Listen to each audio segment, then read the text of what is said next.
अल्हम्दुलिल्लाहि रब्बिल आलमीन वस्सलातु वस्सलामु अला सय्यिदिल मुरसलीन अम्मा बाद फ़अऊज़ु बिल्लाहि मिनश शैतानिर रजीम बिस्मिल्लाहिर रहमानिर रहीम इन्नल्लाहा व मलाइकतहु युसल्लूना अलन नबी या अय्युहल्लज़ीना आमनू सल्लु अलैहि व सल्लिमू तस्लीमा अस्सलातु वस्सलामु अलैका या सय्यिदी या रसूलल्लाह व अला आलिका व अस्हाबिका या हबीबल्लाह अस्सलातु वस्सलामु अलैका या नबीयल्लाह व अला आलिका व अस्हाबिका या नूरल्लाह।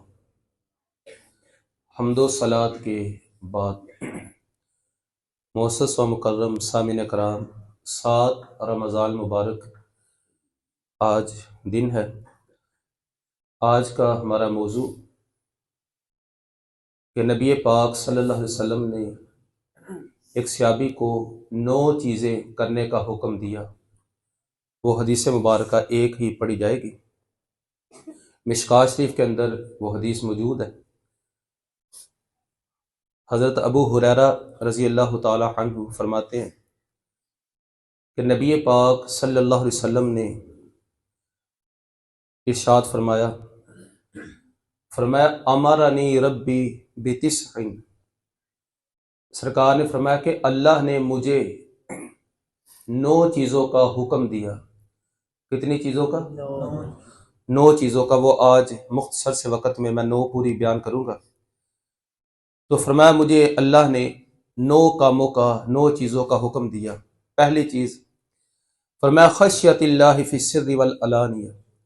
सरकार फरमाते अल्लाह ने मुझे हुक्म दिया कि मैं लोगों के मजमे में भी अल्लाह से डरूं और तन्हाई में भी अल्लाह से डरूं। ये नहीं कि लोगों के मजमे में बंदा रब ताला से डरे कि या अल्लाह माफ़ी या अल्लाह माफ़ी, और तन्हाई की मजलिस उसकी शैतानी मजलिस हो। नहीं, तो फरमाया अल्लाह रब्बुल इज़्ज़त से मजमे में भी डरना, लोगों के मजमे में, और जब तन्हाई हो, कमरे बंद हो, अंदर बैठकर भी अल्लाह रब्बुल इज़्ज़त से डरे। जब तन्हाई में भी बंदा अल्लाह से डरता है, उस वक़्त अल्लाह उसको ईमान की रोशनी अता फरमाता है। ईमान का नूर तब मिलता है जब तन्हाई के आलम में बंदा अल्लाह से डरता है। मेरे आका अलैहिस्सलाम फरमाते हैं आना आलमुकुम व अना अतकाकुम बिल्लाह। फरमाया सहाबा मैं तुम में सबसे ज्यादा अल्लाह से डरता हूँ। अल्लाह से सबसे डरने वाली जात नबी पाक सल्लल्लाहु अलैहि वसल्लम की जात। फरमाया तुम में सबसे बड़ा आलिम मैं हूँ, सरकार ने फरमाया, और फरमाया सबसे ज्यादा अल्लाह से डरने वाला भी मैं हूँ। यूसुफ अलैहिस्सलाम का दौर है। जुलेखा ने यूसुफ अलैहिस्सलाम के हुस्न में 7 दरवाजे बंद किए। ये कुरान के अंदर मौजूद है। 7 दरवाजे बंद किए जुलेखा ने, और जिस बुत की वो पूजा करती थी, जिसको माबूद समझती थी, उस पर पर्दा डाल दिया। और यूसुफ अलैहिस्सलाम से कहने लगी कि मैंने माबूद पर भी पर्दा डाल दिया, दरवाजे भी बंद कर दिए, हई तलक, अब आओ मेरी ख्वाहिश पूरी कर दो। तो यूसुफ अलैहिस्सलाम ने फरमाया तूने अपने माबूद पर पर्दा डाल दिया जिसको तू माबूद समझती है, लेकिन मैं जिस रब की इबादत करता हूं, मेरा रब 7 कोठरियों के अंदर भी देखता है। वो तन्हाई में भी बंदे को देखता है। दरवाजे बंद हो, ताले लगे हो, वो तब भी अल्लाह बंदे को देखता है। तो फिर इस अमल से इतनी रोशनी फूटी, फिर इस अमल से इतनी बरकतें मिली कि जुलेखा जैसी हवस परस्त औरत को अल्लाह ने ईमान की दौलत अता फरमा दी। तो यूसुफ अलैहिस्सलाम ने तन्हाई के आलम में अल्लाह रब्बुल इज़्ज़त से डरे। तो फरमाया कि तन्हाई में भी और मजमे में भी रब ताला से डरे। ये बंदे के ईमान को रोशनी देने वाली चीज़ है। दूसरी चीज़ फरमाया जो अल्लाह ने मुझे हुक्म दिया, व कलिमतुल अदली फिल गज़बि वर रिज़ा।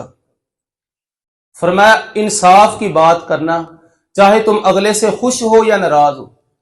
बाज़ दफा होता है बंदा अगले से खुश हो तो बंदा झूठी तारीफें करता रहता है उसकी, और उसी बंदे से बंदा जब नाराज हो तो उसी बंदे पर झूठे ऐब लगाता है। तो फरमाया किसी पर तुम राजी हो या किसी पर तुम नाराज हो, तुम गुस्से के आलम में हो या खुशी के आलम में, बात इंसाफ की करो। यह नहीं कि मैंने देखा कि कई सियासतदान उनके वजीर होते हैं, जब तक उनकी पार्टी में होते हैं उनकी तारीफें करते हैं जितनी देर उनकी पार्टी में।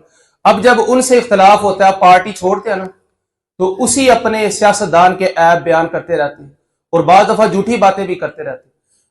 तो अल्लाह रब्बुल इज़्ज़त ने अपने महबूब को हुक्म दिया, फरमाया महबूब खुशी में हो या नाराजगी में हो, कलमा इंसाफ का करना, व कलिमतिल अदली फिल गज़ब व रिज़ा, खुशी हो या गुस्सा हो इंसाफ की बात करे। तीसरी चीज वल कसरी फिल फक्री वल गिना, फरमाया अमीरी हो या फकीरी हो म्याना रवि इख्तियार करे।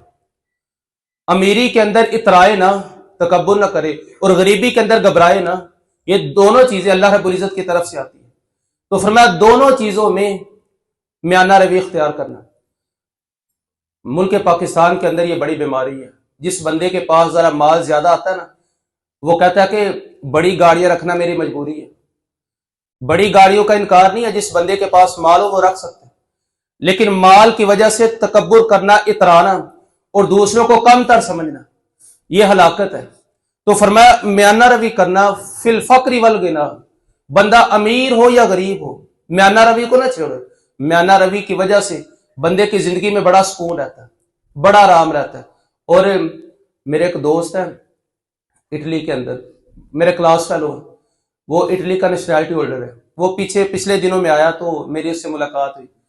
वो उसने एक बात की मुझे बड़ी पसंद आई। वो कहने लगा कि हाफिज साहब, मैं जिस फैक्ट्री में इटली के अंदर ड्यूटी करता हूँ, हमारी फैक्ट्री का जो मालिक है, कहने लगा कि वो अरबों का मालिक है, फैक्ट्री का मालिक अरबों का मालिक है। इसके बावजूद जब फैक्ट्री में आता है, हालांकि फैक्ट्री का मालिक अरबों का मालिक, कहते जब फैक्ट्री में आता है ना तो साइकिल पे आता है, साइकिल पे घर से आता है, साइकिल पे वापस जाता है, अरबों का मालिक होने के बावजूद। यानी और कहता है बिल्कुल, यानी कोई फूफा नहीं इसकी, बिल्कुल सादगी के साथ। तो इसलिए फरमाया कि इंसान अमीर हो या गरीब हो म्याना रवि इख्तियार करे, खुफिया तौर पर सदका करे, लेकिन लोगों को ना दिखाए कि मुझे अल्लाह रब्बुल इज्जत, लोगों के आगे अपने माल की नुमाइश। क्योंकि कुछ ऐसे भी लोग होते हैं जो गरीब होते हैं और परेशान हो जाते हैं देख, और फिर उनके दिल में ऐसी ऐसी बातें आती है कि मुझे नहीं अल्लाह ने दिया।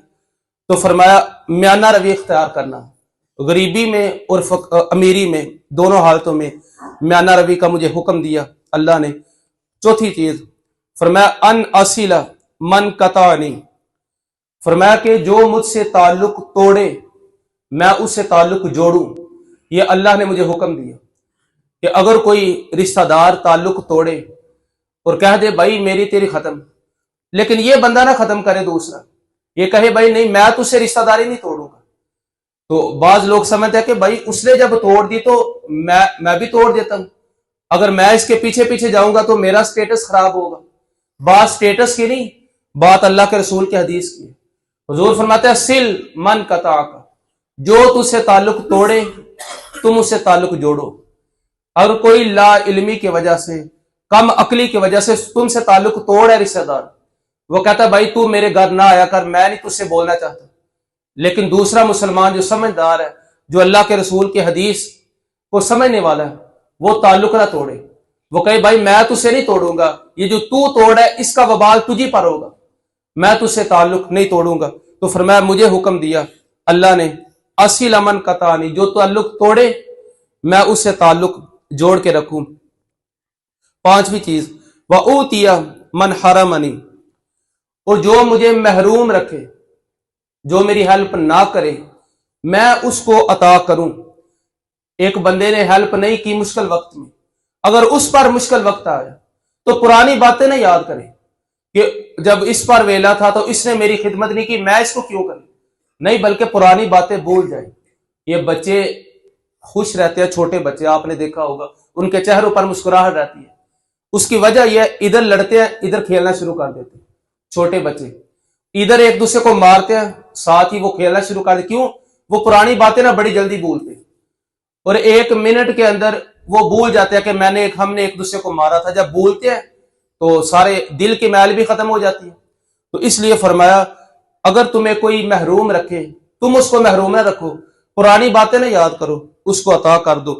और फिर फरमाया व आफुआ अमन ज़लमनी, जो मुझ पर जुल्म करे मैं उसको माफ कर दूं। ये अल्लाह ने मुझे हुक्म दिया, जो मुझ पर जुल्म करे मैं उसको माफ कर दूं, क्योंकि माफी का ये बड़ी शान है। यूसुफ अलैहिस्सलाम को अल्लाह रब्बुल इज्जत ने फरमाया वही की, हुजूर के सहाबी रवायत करते हैं हजरत इक्रिमा, आप फरमाते हैं यूसुफ अलैहिस्सलाम की तरफ अल्लाह ने वही की, क्या यूसुफ हमने पता तेरा नाम क्यों बुलंद किया और तुझे इतना माफी का ये बड़ी शान है। यूसुफ अलैहिस्सलाम को अल्लाह रब्बुल इज्जत ने फरमाया वही की, हुजूर के सहाबी रवायत करते हैं, हजरत इक्रिमा, आप फरमाते हैं यूसुफ अलैहिस्सलाम की तरफ अल्लाह ने वही की, क्या यूसुफ हमने पता तेरा नाम क्यों बुलंद किया और तुझे इतना मकाम अता फरमाया? इस वजह से क्योंकि तूने शाही दरबार में अपने भाइयों को माफ कर दिया था।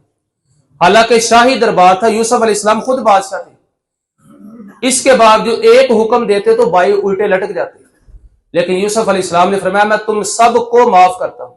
तो इसलिए फरमाया, अल्लाह फरमाता है इसलिए यूसुफ मैंने तेरा नाम बुलंद किया, तुझे जलीलुल कदर नबियों में रखा क्योंकि तूने भाइयों को माफ कर दिया। फरमाया व आफ व अमन ज़लमनी, जो मुझ पर जुल्म करे मैं उसको माफ कर दूं। व अन यकून समती फिक्रन, और अगली बात फरमाया कि अल्लाह ने मुझे हुक्म दिया मेरी खामोशी फिक्र हो, जब मैं खामोश रहूं तो खामोशी के अंदर फिक्र हो, जब खामोशी के अंदर फिक्र हो तो खामोशी अल्लाह की इबादत बन जाती है। खामोशी के अंदर बंदा सोचे कि अल्लाह रब्बुल इज्जत की नेमतों की तरफ गौर करे, अल्लाह की कुदरतों की तरफ गौर करे और देखे मुझ पर अल्लाह ने कितनी कितनी नेमतें अता फरमाई, कितने लोग हैं उनके पास वो चीजें नहीं है जो मेरे पास है। तो खामोशी फिक्र, खामोशी में यह ना सोचे कि मेरा फलां दोस्त तो बाहर चला गया, वो तो बड़ा अमीर हो गया, मेरा फलां दोस्त तो बड़ा बिजनेसमैन है। खामोशी में ये चीजें ना सोचे, जब खामोश हो तो अल्लाह की नेमतों की तरफ गौर करे, तो खामोशी उसकी फिक्र बन जाए। जब खामोशी फिक्र बने तो वो खामोशी ऐसी अल्लाह की इबादत है।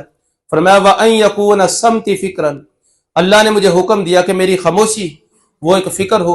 वनुत की जिक्रन, फरमाया अल्लाह ने मुझे हुक्म दिया कि मेरा बोलना जिक्र हो, यानी जब मैं बोलूं अल्लाह का जिक्र करूं, जब मैं बोलूं कुरान की तिलावत करूं, जब बोलूं तबलीग करूं, जब बोलूं तो जायज काम के लिए बोलूं, नजायज कोई लफ्ज मेरे मुंह से ना निकले। जब भी मैं बोलूं उस बोली के अंदर अल्लाह का जिक्र हो, वो किसी भी सूरत में हो। व नदरी इबरातुन, और कहा अल्लाह ने मुझे हुक्म दिया कि मेरा देखना इबादत हो, यानी मैं किसी को, मेरा देखना इबरातुन इबरत हो, मैं किसी को देखूं तो इबरत हासिल करूं। इंसान किसी बीमार के पास जाता है, बंदा जनाजे को उठाता है, इन चीजों से बंदा इबरत हासिल करनी चाहिए इंसान को कि भाई ये बीमार है, अल्लाह ने मुझे तो सेहत दी, मैं तो, मेरे पास तो नेकियों का मौसम मौजूद है और मेरे पास तो नेकियों की कुव्वत मौजूद है। और जब कोई जनाजा उठे तो इबरत हासिल करे कि भाई इसकी जगह मैं होता तो मेरे पास टाइम खत्म हो चुका होता, लेकिन अभी अल्लाह ने टाइम दिया। तो फरमाया व नजरी इबरतुन, अल्लाह ने हुक्म दिया महबूब कि आपकी नजर जो है ना वो इबरत हो, नजर से जब कुछ देखे तो उससे इबरत हासिल करे। व आमुरा बिल उर्फी, आखिरी बात, व आमुरा बिल उर्फी वकील बिल मारूफ, और कहा महबूब नेकी का हुक्म दे और नेकी करें, ये नेकी का हुक्म दे, किसी को हर वक्त, किसी ना किसी को, बीवी बच्चों को बंदा दे दे, किसी दोस्त को दे दे, हर वक्त नेकी का हुक्म दे। नेकी के हुक्म देने पर हर लफ्ज पर अल्लाह रब्बुल इज्जत सालों की इबादत का सवाब अता फरमाता। नेकी का किसी एक जुमला किसी को कह देना और वो बंदा उस पर अमल करे तो बाद दफा सालों की नेकियां अल्लाह बंदे को वो अजर नहीं मिलता जो नेकी का हुक्म देने से अल्लाह रब्बुल इज्जत अजर अता फरमाता है। तो आज का ये मौजू कि नबी पाक सल्लल्लाहु अलैहि वसल्लम फरमाते हैं अमरनी रब्बी बितिस्इन, मेरे अल्लाह ने मुझे 9 बातों का हुक्म दिया। ये वो 9 बातें हैं, अगर बंदा इन पर अमल करे तो बंदे की जिंदगी इंतहाई बेहतर और ईमान वाली हो जाती है। अल्लाह हमें इस एक एक लफ्ज पर अमल की तौफीक अता फरमाए। अस्सलातु वस्सलामु अलैकुम।